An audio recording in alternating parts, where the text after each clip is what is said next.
شروع اللہ کا نام لے کر جو بڑا مہربان نہایت رحم والا ہے۔ لوگو اپنے پروردگار سے ڈرو جس نے تم کو ایک شخص سے پیدا کیا، یعنی اول اس سے اس کا جوڑا بنایا، پھر ان دونوں سے کثرت سے مرد و عورت پیدا کر کے روئے زمین پر پھیلا دیے۔ اور اللہ سے ڈرو جس کے واسطے سے تم ایک دوسرے سے حقوق کا مطالبہ کرتے ہو، اور قطع رحمی سے بچو۔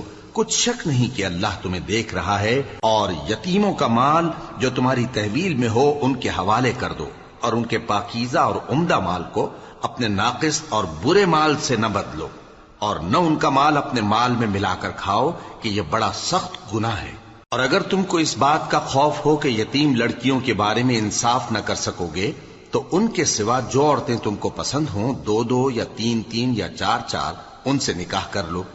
اور اگر اس بات کا اندیشہ ہو کہ کئی عورتوں سے انصاف نہ کر سکو گے تو ایک ہی عورت سے نکاح کرو یا باندی سے تعلق رکھو جس کے تم مالک ہو۔ اس طرح تم بے انصافی سے بچ جاؤ گے۔ اور عورتوں کو ان کے مہر خوشی سے دے دیا کرو۔ ہاں، اگر وہ اپنی خوشی سے اس میں سے کچھ تم کو چھوڑ دیں تو اسے مزے سے کھا لو۔ اور کم عقلوں کو ان کا مال جسے اللہ نے تم لوگوں کے لیے سبب معیشت بنایا ہے مت دو۔ ہاں، اس میں سے ان کو کھلاتے اور پہناتے رہو اور ان سے معقول بات کہتے رہو۔ اور یتیموں کو بالغ ہونے تک کام کاج میں مصروف رکھو اور جانچتے رہو۔ پھر بالغ ہونے پر اگر ان میں عقل کی پختگی دیکھو تو ان کا مال ان کے حوالے کر دو، اور اس خوف سے کہ وہ بڑے ہو جائیں گے، یعنی بڑے ہو کر تم سے اپنا مال واپس لے لیں گے، اس کو فضول خرچی اور جلدی میں نہ اڑا دینا۔ اور جو شخص آسودہ حال ہو اس کو ایسے مال سے قطعی طور پر پرہیز رکھنا چاہیے، اور جو ضرورت مند ہو وہ مناسب طور پر یعنی بقدر خدمت کچھ لے لے۔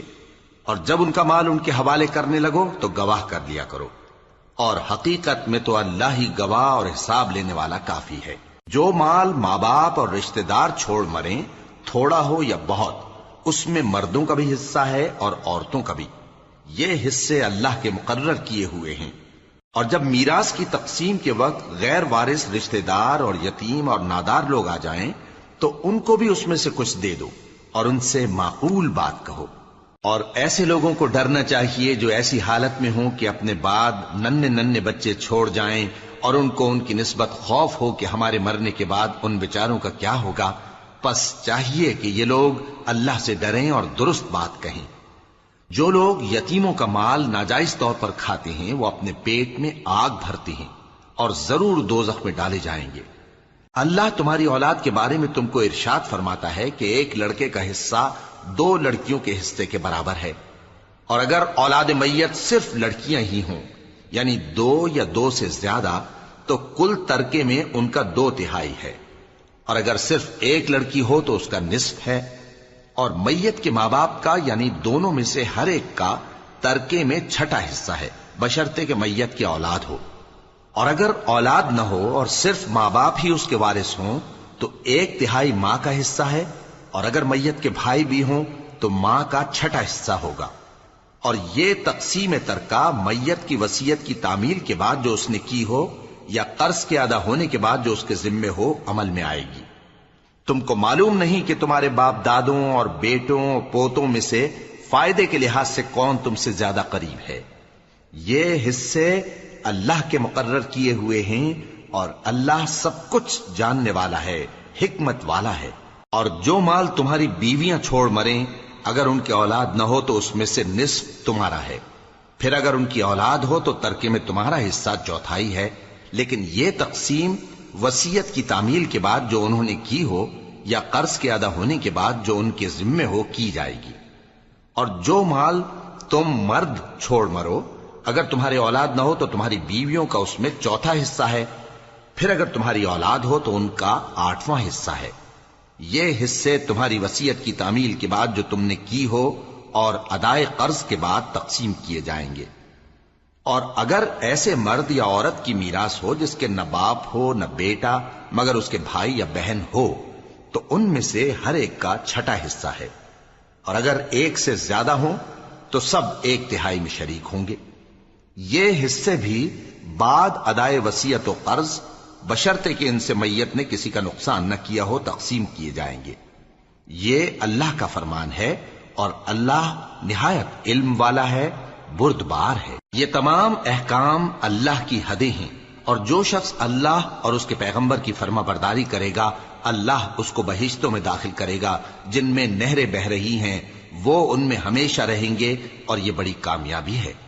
اور جو اللہ اور اس کے رسول کی نافرمانی کرے گا اور اس کی حدوں سے نکل جائے گا اس کو اللہ دوزخ میں ڈالے گا جہاں وہ ہمیشہ رہے گا، اور اس کو ذلت کا عذاب ہوگا۔ مسلمانوں، تمہاری عورتوں میں جو بدکاری کا ارتکاب کر بیٹھیں ان پر اپنے لوگوں میں سے 4 شخصوں کی شہادت لو۔ اگر وہ ان کی بدکاری کی گواہی دیں تو ان عورتوں کو گھروں میں بند رکھو یہاں تک کہ موت ان کا کام تمام کر دے، یا اللہ ان کے لیے کوئی اور سبیل پیدا کرے۔ اور جو 2 مرد تم میں سے بدکاری کریں تو ان کو ایذا دو، پھر اگر وہ توبہ کر لیں اور نیکوکار ہو جائیں تو ان کا پیچھا چھوڑ دو۔ بے شک اللہ توبہ قبول کرنے والا ہے، مہربان ہے۔ اللہ انہی لوگوں کی توبہ قبول فرماتا ہے جو نادانی سے بری حرکت کر بیٹھتے ہیں پھر جلد توبہ کر لیتی ہیں، بس ایسے لوگوں پر اللہ توجہ کرتا ہے اور وہ سب کچھ جاننے والا ہے، حکمت والا ہے۔ اور ایسے لوگوں کی توبہ قبول نہیں ہوتی جو ساری عمر برے کام کرتے رہیں یہاں تک کہ جب ان میں سے کسی کی موت آ موجود ہو تو اس وقت کہنے لگے کہ اب میں توبہ کرتا ہوں۔ اور نہ ان کی توبہ قبول ہوتی ہے جو کفر کی حالت میں مریں۔ ایسے لوگوں کے لیے ہم نے دردناک عذاب تیار کر رکھا ہے۔ مومنوں، تم کو جائز نہیں کہ زبردستی عورتوں کے وارث بن جاؤ، اور دیکھنا اس نیت سے کہ جو کچھ تم نے ان کو دیا ہے اس میں سے کچھ لے لو، انہیں گھروں میں مت روک رکھنا۔ ہاں، اگر وہ کھلے طور پر بدکاری کی مرتکب ہوں تو اور بات ہے، اور ان کے ساتھ اچھی طرح سے رہو سہو۔ پھر اگر وہ تم کو ناپسند ہوں تو عجب نہیں کہ تم کسی چیز کو ناپسند کرو اور اللہ اس میں بہت سی بھلائی پیدا کر دے۔ اور اگر تم ایک عورت کو چھوڑ کر دوسری عورت کرنی چاہو اور پہلی عورت کو ڈھیر سا مال دے چکے ہو تو اس میں سے کچھ مت لینا، بھلا تم بہتان لگا کر اور کھلا گناہ کر کے اپنا مال اس سے واپس لو گے؟ اور تم دیا ہوا مال کیوں کر واپس لے سکتے ہو جبکہ تم ایک دوسرے کے ساتھ صحبت کر چکے ہو اور وہ تم سے پختہ عہد بھی لے چکی ہیں؟ اور جن عورتوں سے تمہارے باپ دادا نے نکاح کیا ہو ان سے نکاح نہ کرنا مگر جاہلیت میں جو ہو چکا سو ہو چکا۔ یہ نہایت بے حیائی اور اللہ کی ناخوشی کی بات تھی اور بہت برا دستور تھا۔ تم پر تمہاری مائیں اور بیٹیاں اور بہنیں اور پھوپھیاں اور خالائیں اور بھتیجیاں اور بھانجیاں اور وہ مائیں جنہوں نے تم کو دودھ پلایا ہو اور رضائی بہنیں اور ساسیں حرام کر دی گئی ہیں، اور جن عورتوں سے تم خلوت کر چکے ہو ان کی لڑکیاں جنہیں تم پرورش کرتے ہو وہ بھی تم پر حرام ہیں۔ ہاں، اگر ان کے ساتھ تم نے خلوت نہ کی ہو تو ان کی لڑکیوں کے ساتھ نکاح کر لینے میں تم پر کچھ گناہ نہیں۔ اور تمہارے صلبی بیٹوں کی عورتیں بھی اور 2 بہنوں کا اکٹھا کرنا بھی حرام ہے، مگر جو ہو چکا سو ہو چکا۔ بے شک اللہ بخشنے والا ہے، بڑا مہربان ہے۔ اور شوہر والی عورتیں بھی تم پر حرام ہیں مگر وہ جو قید ہو کر باندیوں کے طور پر تمہارے قبضے میں آ جائیں۔ یہ حکم اللہ نے تم کو لکھ دیا ہے، اور ان محرمات کے سوا دوسری عورتیں تم کو حلال ہیں، اس طرح سے کہ مال خرچ کر کے ان سے نکاح کر لو، بشرطے کہ نکاح سے مقصود عفت قائم رکھنا ہو نہ کہ شہوت پرستی۔ تو جن عورتوں سے تم لطف اندوز ہوئے ان کا مہر جو مقرر کیا ہو ادا کر دو، اور اگر مقرر کرنے کے بعد آپس کی رضامندی سے مہر میں کمی بیشی کر لو تو تم پر کچھ گناہ نہیں۔ بے شک اللہ سب کچھ جاننے والا ہے، حکمت والا ہے۔ اور جو شخص تم میں سے مومن آزاد عورتوں سے نکاح کرنے کا مقدور نہ رکھے تو مومن باندیوں ہی سے جو تمہارے قبضے میں آ گئی ہوں نکاح کر لے، اور اللہ تمہارے ایمان کو اچھی طرح جانتا ہے۔ تم آپس میں ایک دوسرے کے ہم جنس ہو، پھر ان لونڈیوں کے ساتھ ان کے مالکوں سے اجازت حاصل کر کے نکاح کر لو، اور دستور کے مطابق ان کا مہر بھی ادا کر دو، بشرطے کہ وہ پاک دامن ہوں، نہ ایسی کہ کھلم کھلا بدکاری کریں اور نہ درپردہ دوستی کرنا چاہیں۔ پھر اگر وہ نکاح میں آ کر بدکاری کا ارتکاب کر بیٹھیں تو جو سزا آزاد عورتوں کے لیے ہے اس کی آدھی ان کو دی جائے۔ یہ باندھی کے ساتھ نکاح کرنے کی اجازت اس شخص کو ہے جسے گناہ کر بیٹھنے کا اندیشہ ہو، اور یہ بات کہ صبر کرو تمہارے لیے بہتر ہے، اور اللہ بخشنے والا ہے، مہربان ہے۔ اللہ چاہتا ہے کہ اپنی آیتیں تم سے کھول کھول کر بیان فرمائے اور تم کو اگلے لوگوں کے طریقے بتائے اور تم پر مہربانی کرے، اور اللہ جاننے والا ہے، حکمت والا ہے۔ اور اللہ تو چاہتا ہے کہ تم پر مہربانی کرے، اور جو لوگ اپنی خواہشوں کے پیچھے چلتے ہیں وہ چاہتے ہیں کہ تم سیدھے رستے سے بھٹک کر دور جا پڑو۔ اللہ چاہتا ہے کہ تم پر سے بوجھ ہلکا کرے، اور انسان طبعاً کمزور پیدا ہوا ہے۔ مومنو، ایک دوسرے کا مال ناحق نہ کھاؤ۔ ہاں، اگر آپس کی رضامندی سے تجارت کا لین دین ہو اور اس سے مالی فائدہ حاصل ہو جائے تو وہ جائز ہے، اور اپنے آپ کو ہلاک نہ کرو، کچھ شک نہیں کہ اللہ تم پر مہربان ہے۔ اور جو زیادتی کرتے ہوئے اور ظلم سے ایسا کرے گا تو ہم اس کو عنقریب جہنم میں داخل کریں گے، اور یہ اللہ کو آسان ہے۔ اگر تم بڑے بڑے گناہوں سے جن سے تم کو منع کیا جاتا ہے پرہیز کرو گے تو ہم تمہارے چھوٹے چھوٹے گناہ معاف کر دیں گے اور تمہیں عزت کے مکانوں میں داخل کریں گے۔ اور جس چیز میں اللہ نے تم میں سے بعض کو بعض پر فضیلت دی ہے اس کی تمنا مت کرو۔ مردوں کو ان کاموں کا ثواب ہے جو انہوں نے کیے، اور عورتوں کو ان کاموں کا ثواب ہے جو انہوں نے کیے، اور اللہ سے اس کا فضل و کرم مانگتے رہو، کچھ شک نہیں کہ اللہ ہر چیز سے واقف ہے۔ اور جو مال ماں باپ اور رشتہ دار چھوڑ مریں تو حقداروں میں تقسیم کر دو کہ ہم نے ہر ایک کے حقدار مقرر کر دیے ہیں، اور جن لوگوں سے تم عہد کر چکے ہو ان کو بھی ان کا حصہ دو، بے شک اللہ ہر چیز پر نگراں ہے۔ مرد عورتوں پر حاکم ہیں، اس لیے کہ اللہ نے بعض کو بعض سے افضل بنایا ہے، اور اس لیے بھی کہ مرد اپنا مال خرچ کرتے ہیں، تو جو نیک بیویاں ہیں وہ فرمانبردار ہوتی ہیں، اور ان کے پیٹھ پیچھے اللہ کی حفاظت میں مال و آبرو کی خبرداری کرتی ہیں۔ اور جن عورتوں کی نسبت تمہیں معلوم ہو کہ سرکشی اور بدخوئی کرنے لگی ہیں تو پہلے ان کو زبانی سمجھاؤ، اگر نہ سمجھیں تو پھر ان کے ساتھ سونا ترک کر دو۔ اگر اس پر بھی باز نہ آئیں تو زد و کوب کرو، پھر اگر تمہارا کہنا مان لیں تو پھر ان کو ایذا دینے کا کوئی بہانہ مت ڈھونڈو، بے شک اللہ بہت اونچا ہے، بڑا ہے۔ اور اگر تم لوگوں کو معلوم ہو کہ میاں بیوی میں انبن ہے تو ایک منصف مرد کے خاندان میں سے اور ایک منصف عورت کے خاندان میں سے مقرر کرو، وہ اگر صلح کرا دینی چاہیں گے تو اللہ ان میں موافقت پیدا کر دے گا۔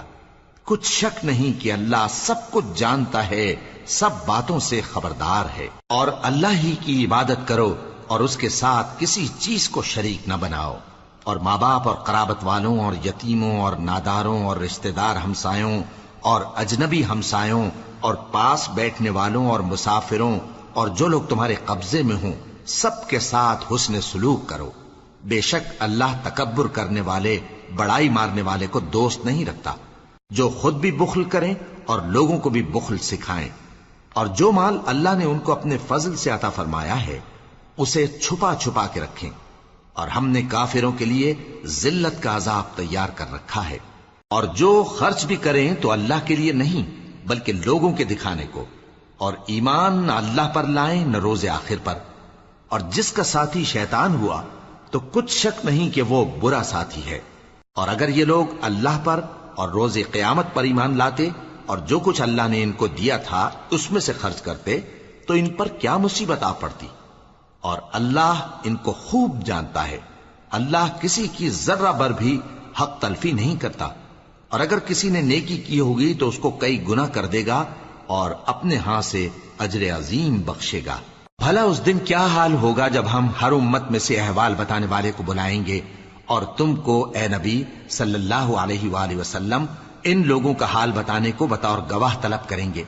اس روز کافر اور پیغمبر کے نافرمان آرزو کریں گے کہ کاش ان کو دھسا کر زمین برابر کر دی جاتی، اور وہ اللہ سے کوئی بات چھپا نہیں سکیں گے۔ مومنو، جب تم نشے کی حالت میں ہو تو جب تک ان الفاظ کو جو منہ سے کہو سمجھنے نہ لگو نماز کے پاس نہ جاؤ، اور جنابت کی حالت میں بھی نماز کے پاس نہ جاؤ یہاں تک کہ غسل کر لو۔ ہاں، اگر بحالت سفر رستے چلے جا رہے ہو اور پانی نہ ملنے کے سبب غسل نہ کر سکو تو تیمم کر کے نماز پڑھ لو، اور اگر تم بیمار ہو یا سفر میں ہو یا کوئی تم میں سے بیت الخلا سے ہو کر آیا ہو یا تم نے عورتوں سے مقاربت کی ہو اور تمہیں پانی نہ ملے تو پاک مٹی لو اور منہ اور ہاتھوں کا مسح کر کے تیمم کر لو، بے شک اللہ معاف کرنے والا ہے، بخشنے والا ہے۔ بھلا تم نے ان لوگوں کو نہیں دیکھا جن کو کتاب سے حصہ دیا گیا تھا کہ وہ گمراہی کو خریدتے ہیں اور چاہتے ہیں کہ تم بھی رستے سے بھٹک جاؤ، اور اللہ تمہارے دشمنوں سے خوب واقف ہے، اور اللہ ہی کافی کارساز ہے، اور اللہ ہی کافی مددگار ہے۔ اور یہ جو یہودی ہیں، ان میں کچھ لوگ ایسے بھی ہیں کہ کتاب اللہ کے کلمات کو ان کے مقامات سے ہٹا دیتی ہیں اور کہتے ہیں کہ ہم نے سن لیا اور نہیں مانا، اور کہتے ہیں سنو نہ سنوائے جاؤ، اور زبان کو مروڑ کر اور دین میں طعن کی راہ سے تم سے گفتگو کے وقت راعینا کہتی ہیں۔ اور اگر یوں کہتے کہ ہم نے سن لیا اور مان لیا، اور صرف اسمع اور راعینا کی جگہ انظرنا کہتے، تو ان کے حق میں بہتر ہوتا اور بات بھی بہت درست ہوتی۔ لیکن اللہ نے ان کے کفر کے سبب ان پر لعنت کر رکھی ہے، تو یہ کچھ تھوڑے ہی ایمان لاتی ہیں۔ اے کتاب والو، قبل اس کے کہ ہم کچھ چہروں کو مٹا دیں اور پھر ان کی پیٹھ کی طرف پھیر دیں یا ان پر اس طرح لعنت کریں جس طرح ہفتے والوں پر لعنت کی تھی، ہماری نازل فرمائی ہوئی کتاب پر جو تمہاری کتاب کی بھی تصدیق کرتی ہے ایمان لے آؤ، اور اللہ نے جو حکم فرمایا سو سمجھ لو کہ ہو چکا۔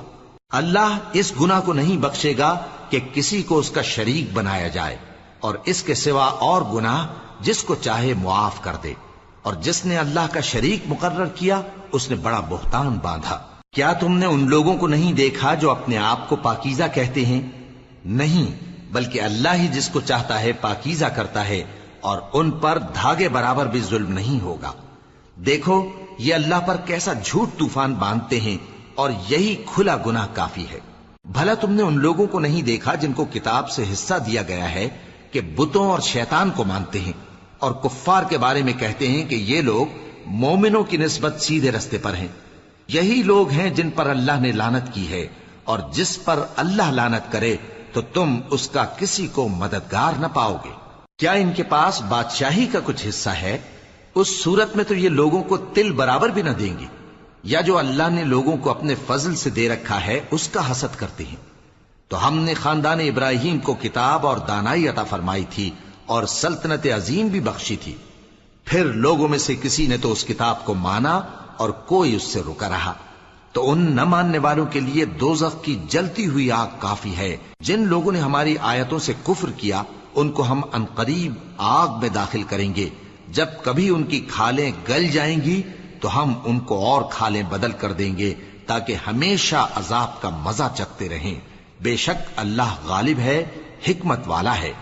اور جو لوگ ایمان لائے اور عمل نیک کرتے رہے ان کو ہم بہشتوں میں داخل کریں گے جن کے نیچے نہریں بہ رہی ہیں، وہ ان میں ہمیشہ ہمیشہ رہیں گے۔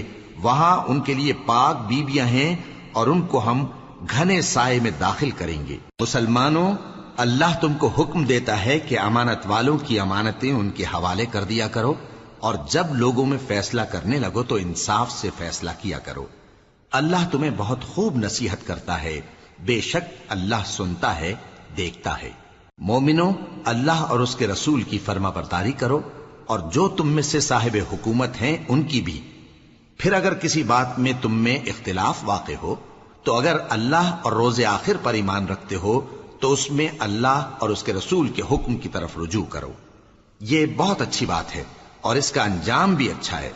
کیا تم نے ان لوگوں کو نہیں دیکھا جو دعویٰ تو یہ کرتے ہیں کہ جو کتاب تم پر نازل ہوئی اور جو کتابیں تم سے پہلے نازل ہوئیں ان سب پر ایمان رکھتے ہیں، اور چاہتے یہ ہیں کہ اپنا مقدمہ اللہ کے باغی کے پاس لے جا کر فیصل کرائیں، حالانکہ ان کو حکم دیا گیا تھا کہ اس کو نہ مانیں، اور شیطان تو یہ چاہتا ہے کہ ان کو بہکا کر رستے سے دور ڈال دے۔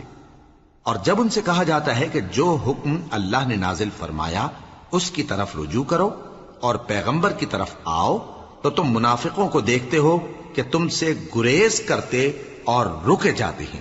پھر کیسی ندامت کی بات ہے کہ جب ان کے اعمال کی شامت سے ان پر کوئی مصیبت واقع ہوتی ہے تو تمہارے پاس بھاگے آتی ہیں اور قسمیں کھاتے ہیں کہ واللہ ہمارا مقصود تو بھلائی اور مصالحت تھا۔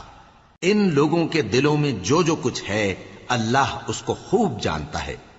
تم ان کی باتوں کا کچھ خیال نہ کرو اور انہیں نصیحت کرو اور ان سے ایسی باتیں کہو جو ان کے دلوں میں اثر کر جائیں۔ اور ہم نے جو پیغمبر بھی بھیجا ہے تو اسی لیے بھیجا ہے کہ اللہ کے فرمان کے مطابق اس کا حکم مانا جائے. اور یہ لوگ جب اپنے حق میں ظلم کر بیٹھے تھے، اگر تمہارے پاس آتے اور اللہ سے بخشش مانگتے اور پیغمبر بھی ان کے لیے بخشش طلب کرتے تو اللہ کو معاف کرنے والا بڑا مہربان پاتے. پس تمہارے پروردگار کی قسم، یہ لوگ جب تک اپنے